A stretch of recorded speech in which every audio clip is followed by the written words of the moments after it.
Okay, my name is not important right now.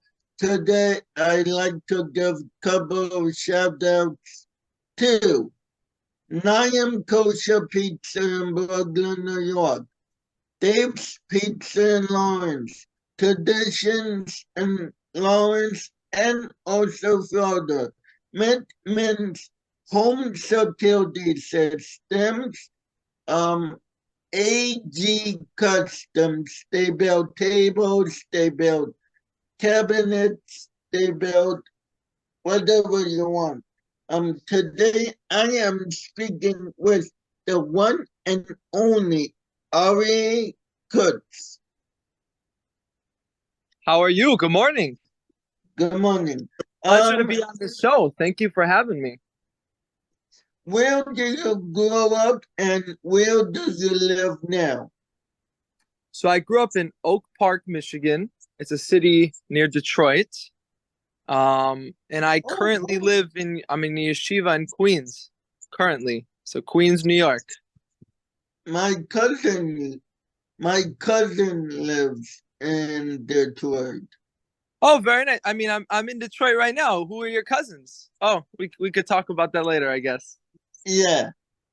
Okay. It's a lovely Um, city. Good people here. yeah. Where did you go for elementary school? So I went to Yeshiva Beth Yehuda. It was the local yeshiva that all the boys go to here. And I went there from kindergarten to eighth grade. Oh, where did you go for high school? So I went to Yeshiva Gedola in Detroit, Yeshiva Gedola at Terrace Mordechai. And I went there for about 4 years. I went to a yeshiva called Merkaz Torah in Israel for 2 years after that. And Hold on. Did you freeze?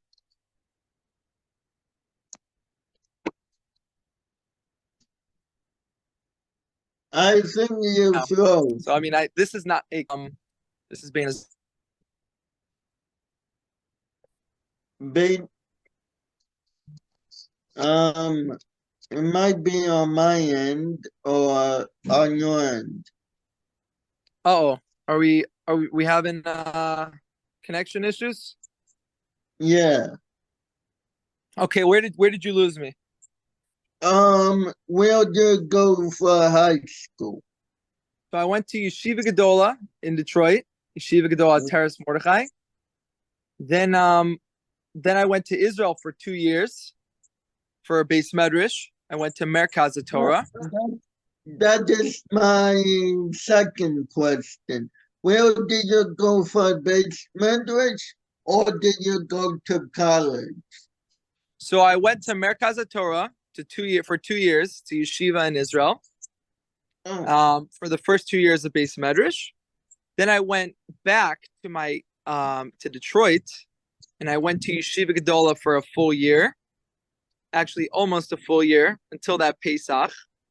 And then my Rosh Yeshiva told me to go to a yeshiva in Queens. So oh. that is where I'm at. Well, that's where I'm going to be in Elul in a couple weeks. What did you do after college?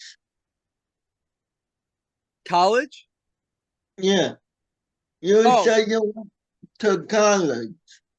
he sent me. No, he sent me So okay, so I started doing college now that I'm in Queens. Um, Oh, Before that, I wasn't in college. Before that, oh, what do you what did you do after? Now you are in college. so now I'm in yeshiva for the full day, but there's college throughout the day. So I'm in a yeshiva, and right Yeah. and attached to it, it's called Landers College for Men, and there's also college on the campus. And we have a first seder and a second seder, and then after second seder, there is college, and then we go back to yeshiva for night seder. Okay. Um, at what age did you start singing? So I started music at a young age. I had a I had a lot of I had a lot going on with there was a couple surgeries that were going on, and I took up drums first. So I started playing the drums when I was probably about younger, maybe about 6, 7 years old. I played the drums for many years. And then in fifth grade, the Beth Yehuda choir, the Yeshiva Beth Yehuda, have a dinner with about 5,000 people that come. It's politicians. It's a beautiful thing, and they handpick boys to sing. So I'd never sang before, and there was a massive line. They fly in a couple people from Eretz Yisrael to choose. So I got in line, and I discovered I could sing in fifth grade. So I was in the yeshiva choir for about 3, 4 years. I had the opportunity to sing in front of a president, actually, George Bush, Joe Biden. We sing in front of a couple, presidents. Wow. Yeah, and then I continued learning music. So I took a couple courses, actually college courses early on. They were all online, extra stuff. I took music theory, I took guitar, um I took piano, and I just learned the fundamentals of music. So, and I just continued singing because it's my way to say a story over, tell over a story. So I haven't. Yeah. How many albums do you have out now? I only have a couple songs out, about 4 songs out Oh, right now. Um, just singles. what would you say? Just singles. Just singles, and I'm working on about 13, 14 songs right now. So, or it could be an album. Not really sure how I'm approaching it.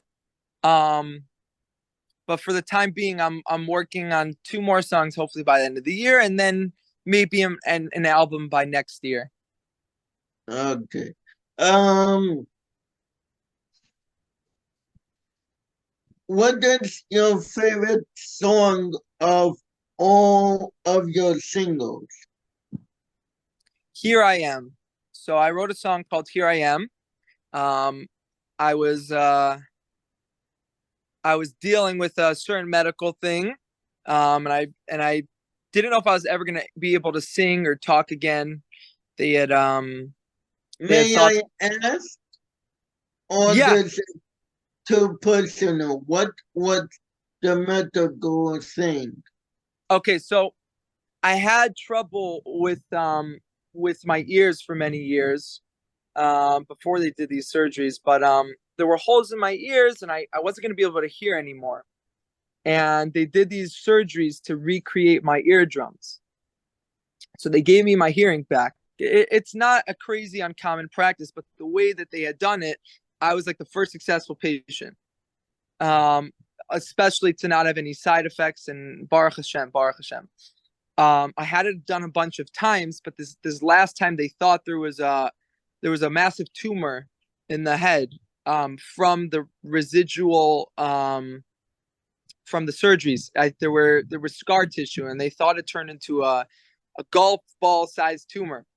So they did scans, they did a whole zach, and we go in for the surgery that they're going to remove it, and they tell me on the spot. They didn't want to scare me beforehand, but on the spot they said, if we find it, we can either operate on it, or we can come up with a plan of how we're going to operate on it. But regardless, you're going to be in rehab for the next, probably 12 to 24 months of how to talk, how to forget about sing, but how to talk again, find my voice, walk, write. And literally on the spot, I was just crying. Like, I love singing. I was actually doing a lot of chuppahs at the time, and I was like, I can't have this happen to me. Like, Hashem, like, why? And just at that moment, I was like, you know what? I got this. I got this.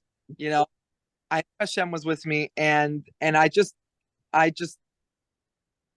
started. I had about 2 hours before the surgery, and I came up with this niggin, for "Here I Am," and then I actually wrote the word while I was in recovery. They went in, and the tumor had disappeared. It was a golf ball sized tumor.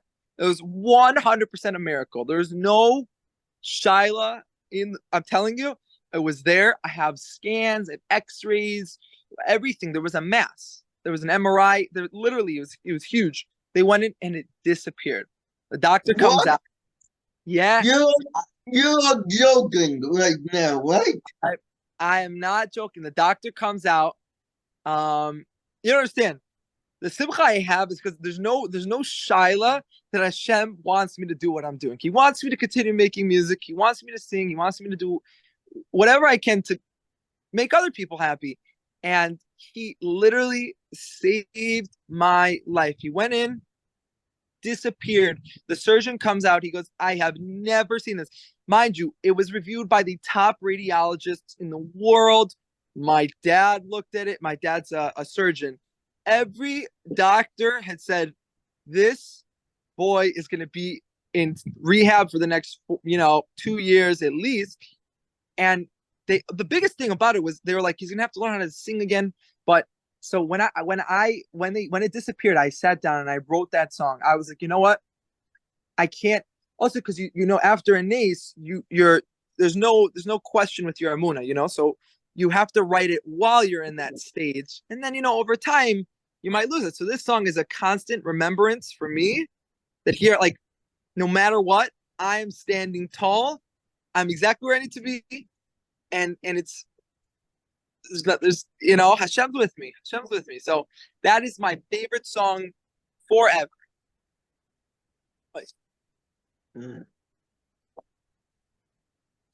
Wow, that was amazing story. Thank you. It's Hashem. It's really all Hashem. It's all in His hands. That's what we say. Yeah. What do you do when you're not singing? So I learn. I'm learning, in yeshiva full time. But at the nights, so afterwards, I like to run. I like to work out. I like to read a lot about finance. I'm studying finance right now, so I try to keep up with a little bit of the financial world. And then I teach myself new instruments all the time. I learn new things. I try to just learn as much as I can, and then maybe one day I'll be as well rounded as I could possibly be. Yeah. Who did you get inspired by to start singing? So a couple people. The first ever to get me into music was a classical artist who that Salah and Shulem Lemmer recently were zocha to meet. He's a blind artist. His name is Andrea Bocelli, and he was blind from a young age, and he learned how to play all the music. He learned how to sing, and he opened up a foundation for people who have something lacking. Either they're blind, they can't hear, they can't talk, and all the school is just for people to learn music. So I learned a lot of the classical music and classical pieces from him. And then probably to say who I'm most inspired from in the Jewish world is definitely Yaakov Shweki. Not even a question. His unique, voice, but his unique attachment that he puts towards making people happier and in a better place. It's you can see it through his music. Now listen, his new music's a little bit different than his old music, but his unique way of attacking Jewish music, by far, Yaakov Shweki is the man. He's the man with the plan. Number one. Definitely up there. There's a lot of number ones in Jewish music, but I think he's, from my personal experience, when I was a kid. Yeah. Are you coming out with a new song? So yeah, so I'm in the works right now for a couple songs. I've got about 15 songs in the works, but two that are actively being recorded. Couple finished actually, and we'll see. You know, maybe we'll have two by Hanukkah. That's my goal. That's what I'm trying to aim for.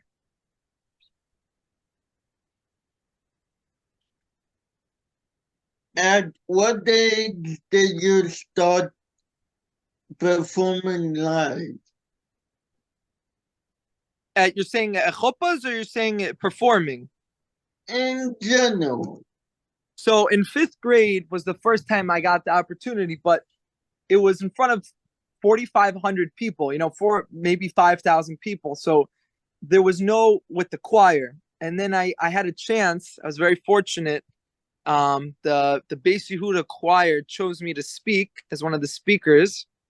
So that was right away when I learned that I didn't have stage fright. Well, it was too late to have stage fright because there was too many people there. So Yeah. so that was my first performance.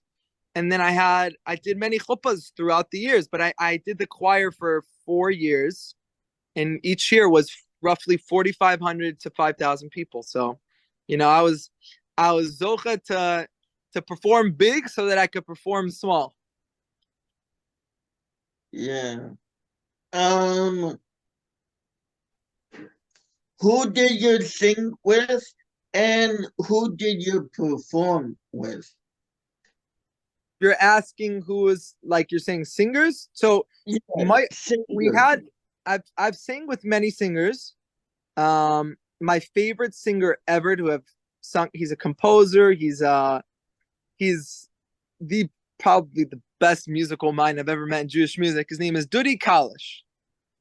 Dudi Kalish flew into Detroit many times to write and compose and conduct the Jewish choir here, and I was zochet to play with him each of the times that he came, and you know, there was a many kalbachim inyanim that he ran, and that was by far the best musical genius I've ever met in my life that I was zochet to perform with.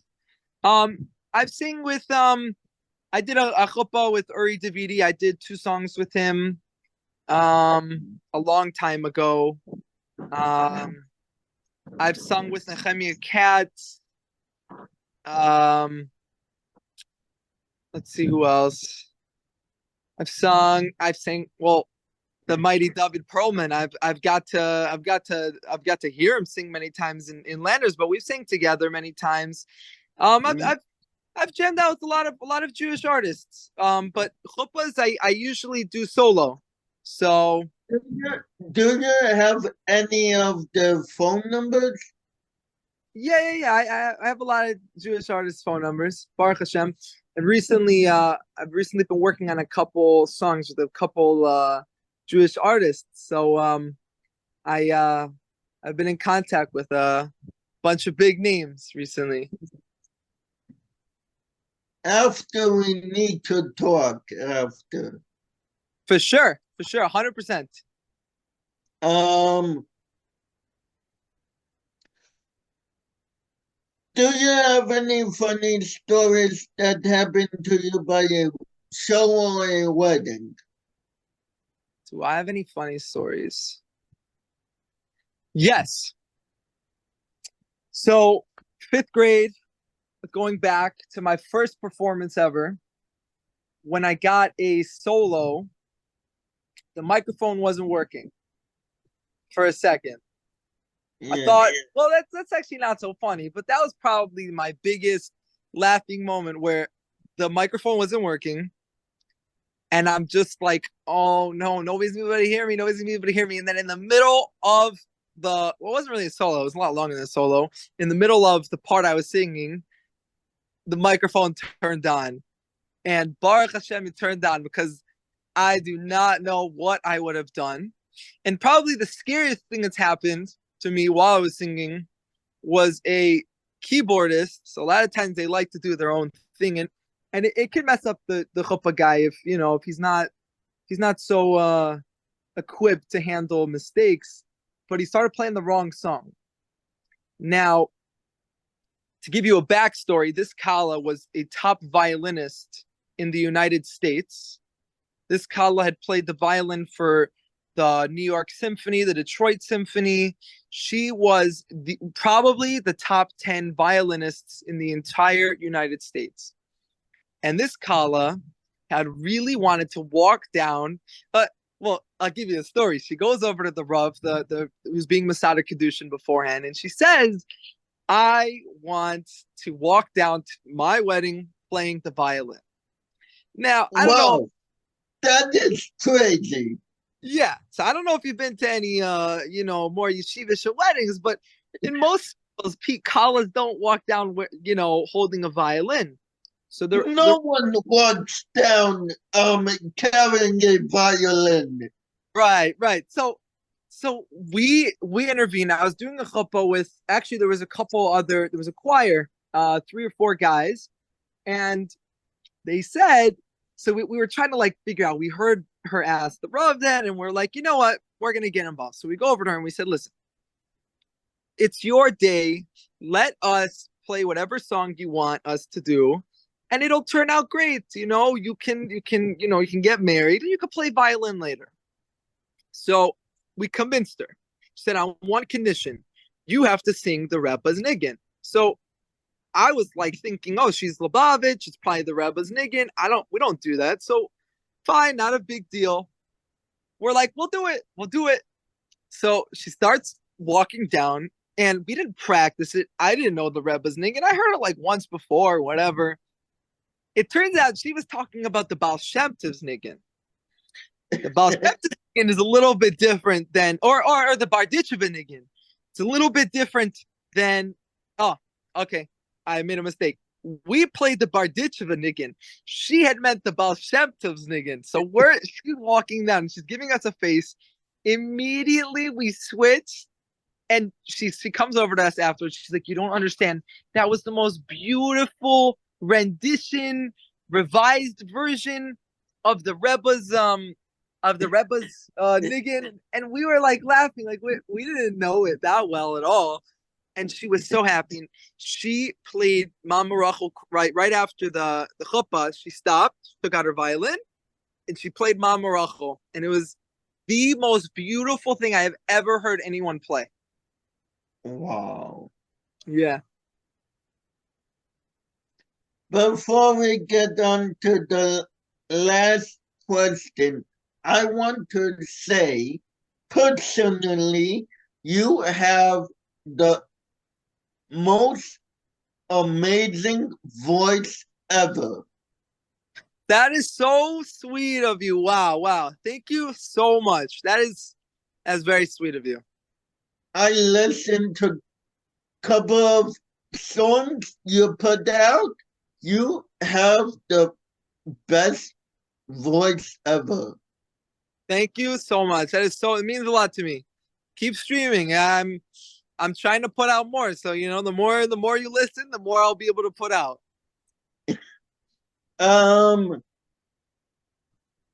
What words of inspiration do you have for the world? So I don't know if I'm the right person to tell people to be inspired, but I have been inspired, and I'll say over what I have been, Baruch Shem gifted to have heard. Keep doing something that'll make a difference in your life, but that'll make a difference in other people's lives. Because if you're not changing and helping out people with your unique talents and your unique personality, then what do you put here for? Hashem gave you your unique talents, your unique kochos, and you have to make a difference in the world. If you're not making a difference in the world, what are you doing? So make people happy, make a difference, whether it's something so small, playing a chuppah where there's, 20 people, to doing, a chuppah where there's 600 people, or whatever unique koach is, you running the most successful podcast of interviewing Jewish singers. You're making somebody smile, making somebody happy, then you're doing the right thing. So if you inspire others, you will be more inspired, and you will be able to maximize your full potential. Because that is the real, that's the real point of being in this world, maximizing your full potential. Help others. Hashem will help you maximize your full potential. Thank you. That was unbelievable. Thank you so much for letting me interview you for today. This was amazing. Thank you for having me. I really think it was so beautiful. You messaged me. I was so excited to be on here. I wasn't sure what I was supposed to answer, but I hope I answered to the best of my abilities. Thank you so much. We will speak after. Yes, please message me. We'll be in touch.